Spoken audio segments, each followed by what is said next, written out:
Assalamualaikum warahmatullahi wabarakatuh. Perkenalkan, saya Indri Agustin, mahasiswi fisioterapi Universitas Indonesia tahun 2018.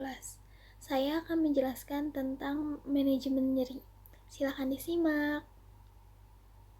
Assalamualaikum warahmatullahi wabarakatuh. Perkenalkan, saya Indri Agustin, mahasiswi fisioterapi Universitas Indonesia tahun 2018. Di sini saya akan menjelaskan tentang manajemen nyeri. Materinya yaitu definisi nyeri, jenis nyeri, proses perjalanan nyeri, alat ukur nyeri, serta penata laksanaan fisioterapi terhadap nyeri. Nah, menurut Kamus Besar Bahasa Indonesia, nyeri merupakan rasa sakit seperti ditusuk-tusuk jarum atau seperti dijepit pada bagian tubuh. Menurut International Association for Study of Pain, pengalaman sensori dan emosional yang tidak menyenangkan yang berkaitan dengan kerusakan jaringan yang nyata atau berpotensi untuk menimbulkan kerusakan jaringan. Jenis nyeri ada dua. Yang pertama, menurut jangka waktu. Pertama, nyeri akut, yaitu jangka waktu yang pendek. Yang kedua, nyeri kronik, kerusakan jaringan yang dalam masa penyembuhan atau tidak progresif. Yang ketiga, nyeri recurrent, yaitu nyeri yang timbul lalu hilang. Jenis nyeri yang kedua, pain state, menurut Fardah et al. Tahun 2016. Yang pertama yaitu nyeri nociceptif, yang kedua nyeri inflamasi, yang ketiga infeksi, yang keempat nyeri neuropati. Perjalanan nyeri dimulai dari transduksi, yaitu proses perubahan rangsang nyeri menjadi aktivitas yang akan diterima oleh ujung saraf. Rangsangan ini berupa stimulasi fisik, kimia, atau panas.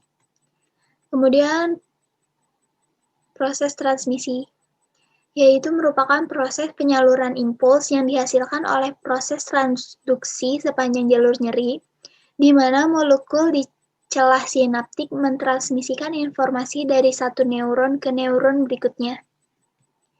Yang ketiga, modulasi, yaitu merupakan proses modifikasi terhadap rangsang. Modifikasi ini terjadi pada sepanjang titik transmisi pertama sampai ke korteks cerebri. Modifikasi ini berupa augmentasi, peningkatan, atau inhibisi penghambatan. Nah, yang terakhir, proses persepsi. Merupakan proses terakhir saat stimulus sudah mencapai korteks sehingga mencapai tingkat kesadaran. Dan selanjutnya ditindaklanjuti berupa tanggapan terhadap nyeri.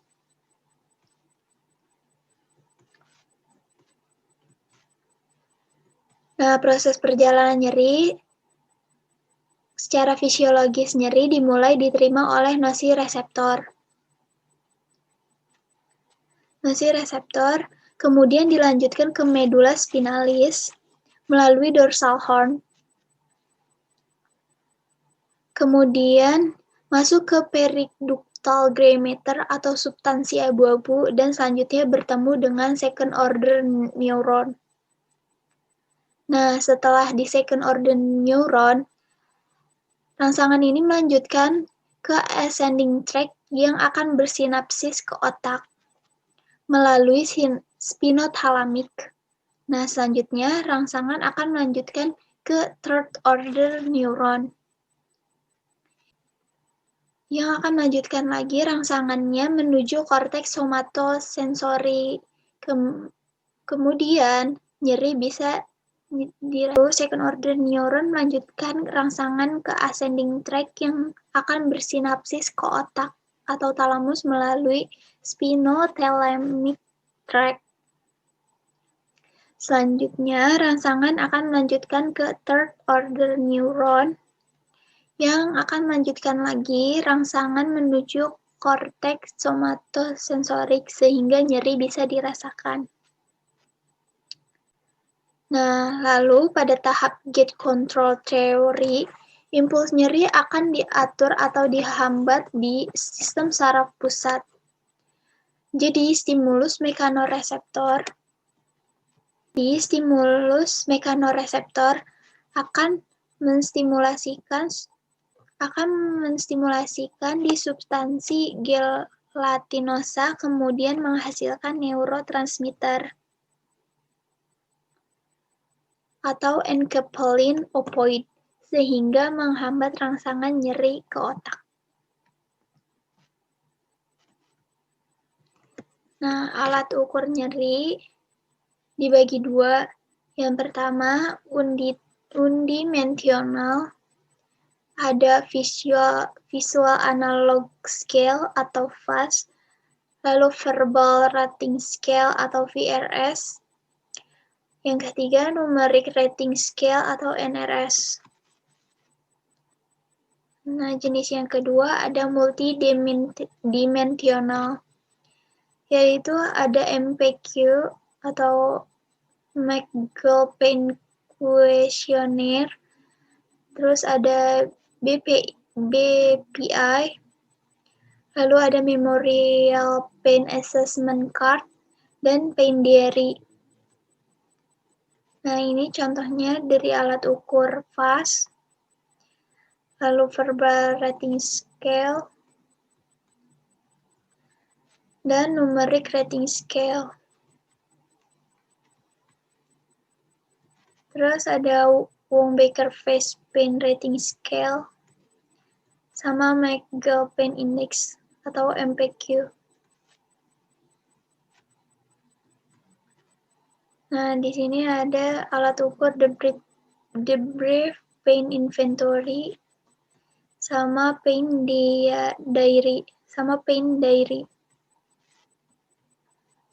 Nah, manajemen nyeri. Di manajemen nyeri, transduksi akan menurunkan anestesi lokal atau NSAID. Kemudian transmisi akan menurunkan anestesi lokal dan modulasi kombinasi anestesi lokal, narkotik atau klonidin, persepsi anestesi umum, narkotik atau paracetamol. Nah, intervensi fisioterapinya ada terapi pasif, manipulasi, dan massage. Terus ada terapi dalam jangka waktu pendek itu